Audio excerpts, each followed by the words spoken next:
Hi guys, we're again here with Brett, the gym manager of Degrees of Fitness, the TAFE gym, and we're going to be talking about the tests and measurements that are conducted here at Degrees of Fitness, which are recorded on the screen document. So Brett, thanks for coming in again today. Not a problem. Could you talk to us about the different tests and measurements that you conduct here on clients at Degrees of Fitness? Yep, so the basic tests we do, we must cover blood pressure to test just general well-being, resting heart rate. We'd also do a height and weight test as well to start off the testing. Okay, so they're the standard tests that you do on all clients. Yep.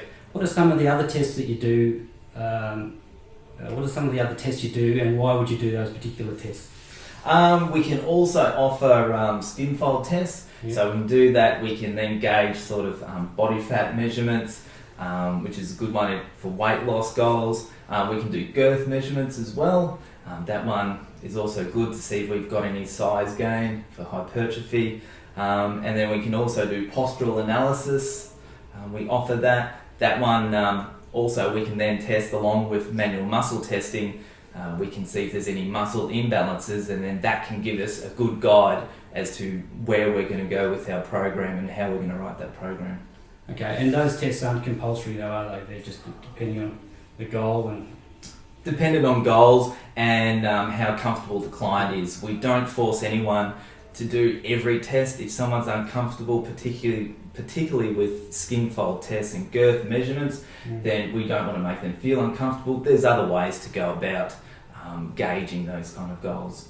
Okay, I understand that some of the other gyms do strength tests, and they do a VO2 test, which is testing how fit you are at cardiovascular level. Yep. And they also do flexibility tests and muscular endurance tests. Do you do those tests here as well? Yes, definitely.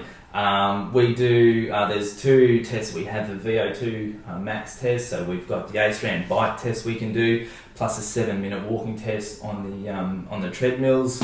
Strength tests we can do as well. We can do any kind of 1RM or 10RM max tests.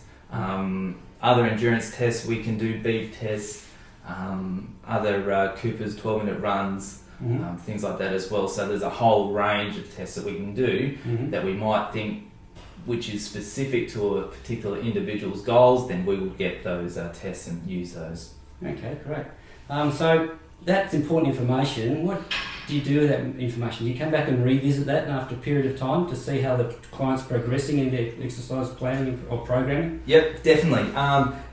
They're not going to see these results straight away, but we come back, we make sure that we always we will retest or offer retesting again between an 8 and 12 week period, because obviously we need the physiological response and changes to happen, which isn't going to happen in like a couple of weeks. Okay. Oh, well, that's really interesting. Thanks for spending 5 minutes again with us today, and we'll be hearing from you in the future, no doubt, about the other procedures that you run here in Degrees of Fitness. So thank you, Brett. Thank you very much.